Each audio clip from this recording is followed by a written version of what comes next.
April 1988. Nothing has changed for me personally. Still in California, still in the Air Force, still doing my thing. I read 11 books this month, but only two different authors. I was just in a mood for some Robert B. Parker. So let's just jump right in with the Spencer books.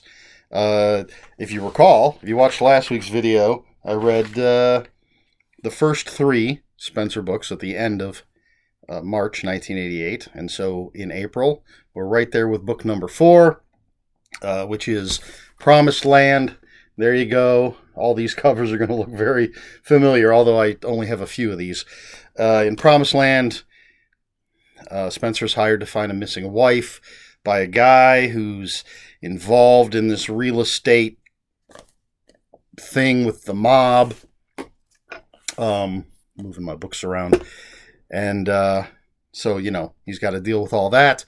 This is the book where he, solidifies his relationship with Susan Silverman. I believe this is the one where she asks him, where their relationship is going. And he, I think, proposes.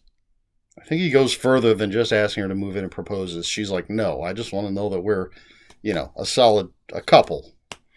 And this is the book that introduces Hawk, the wonderful character. Mob enforcer, boxer. Spencer knows him from the gym and from around. Great character. Of course, these books were the basis for the TV show Spencer for Hire, starring Robert Urich, and Hawk got his own spin-off, A Man Called Hawk, starring Avery Brooks. But anyway, that's Promised Land. Introduced Hawk. That's probably the big thing for that book.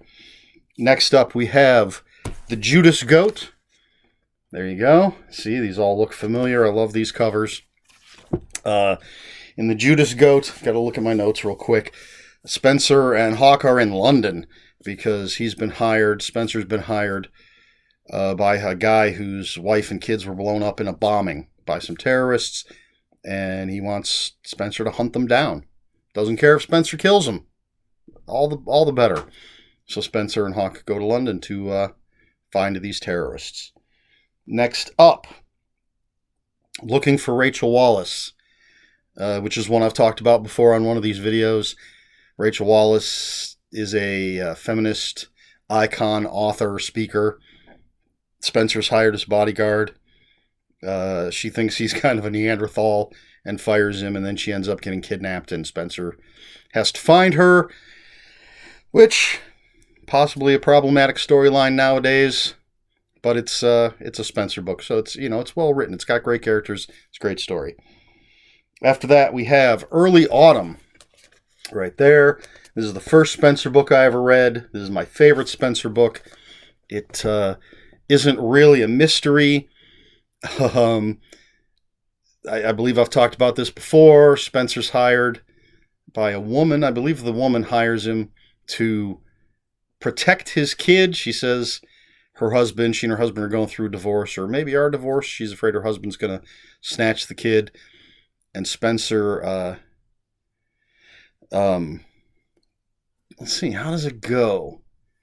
I'm trying to remember the order of things.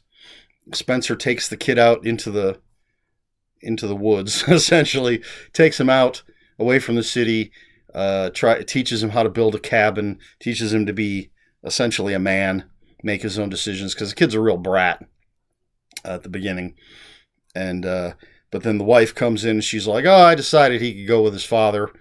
The kid doesn't want to be with his father or his mother. Spencer basically, spoilers, gets blackmail material on both parents and blackmails them into letting the kid go to a private school and do what he wants, which is dance. And they have to pay for it. They have to take care of him. But they don't. Neither one essentially has custody. But I love it. It's a great, great book. Next up, A Savage Place. Another one that I've talked about. This is when Spencer goes out to California. He's a bodyguard for a television reporter named Candy. Where's my notes? Candy Sloan. And this is the book where, again, spoilers, he cheats on Susan Silverman, and which for me, at the time I originally read this, I was very disappointed. Spencer again was one of those sort of perfect characters, and infidelity is something I don't cotton to, as the kids say. So I was very disappointed. But so he's got a bodyguard, Candy Sloan, keep her alive. He ends up sleeping with her. He does tell Susan. It's a good one. It's a little fish out of water. Spencer not in Boston. Next up, Ceremony. Make sure I'm keeping these things in the right order here. Ceremony. Again, I'm pretty sure I've talked about this one. This is the first book with April Kyle. Spencer's hired by some folks whose daughter has run away. Their daughter is April Kyle.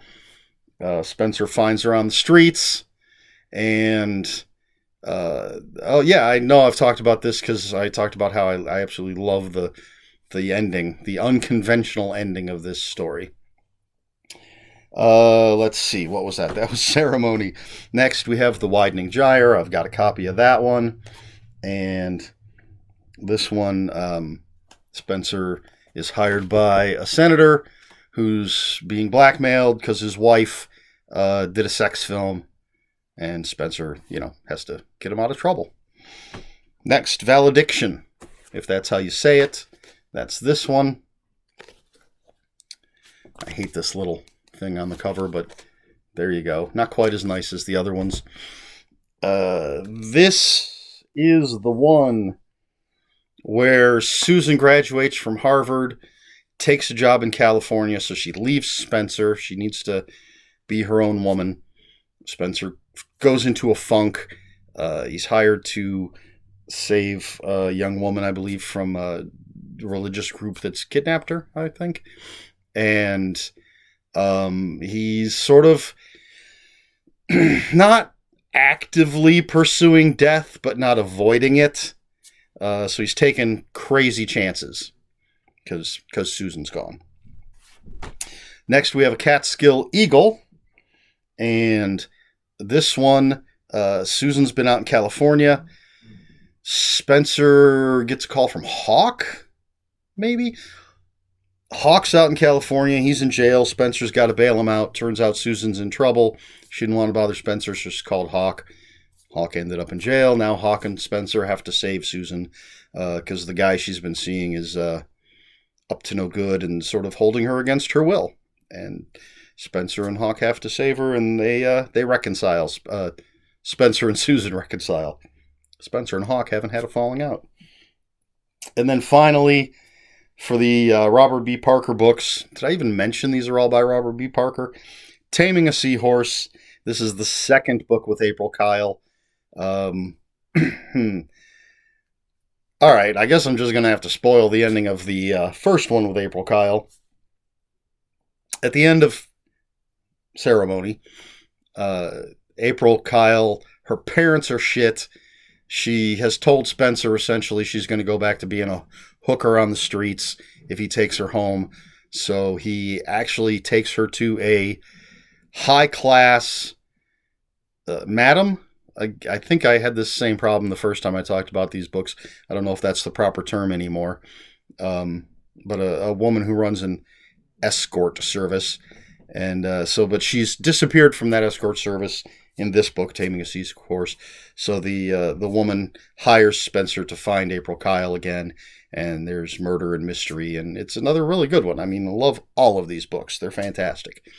And finally, the last book I read in, April 1988, is Signs and Portents by Chelsea Quinn Yarbrough, and it's just a short story collection. Horror short stories. Chelsea Quinn Yarbrough, great horror author. I don't remember specifics of any of the stories. I think there's 10 in here. And it's just, again, it's a short story collection. They are what they are. I don't think I've ever read a short story collection that didn't have its ups and downs. But there you go. That's it. That's April 1988. 10 Spencer books by Robert B. Parker. I was obviously in a mood. And then the short story collection by Chelsea Quinn Yarbrough. All right. So, if you have any comments, questions, or corrections, please put them in the comments below. Comments are open for spoilers. Just post a spoiler warning. We try to be polite here on my channel, even though I spoiled a few things already. Please like, share, and subscribe. If you want to follow me on social media, my Twitter is Ronin5757. My Instagram is EricSmith5757. That's Eric with a K, ERIKSMITH 5757. I think that's everything I need to say at the end of these videos. So until next time, read more books.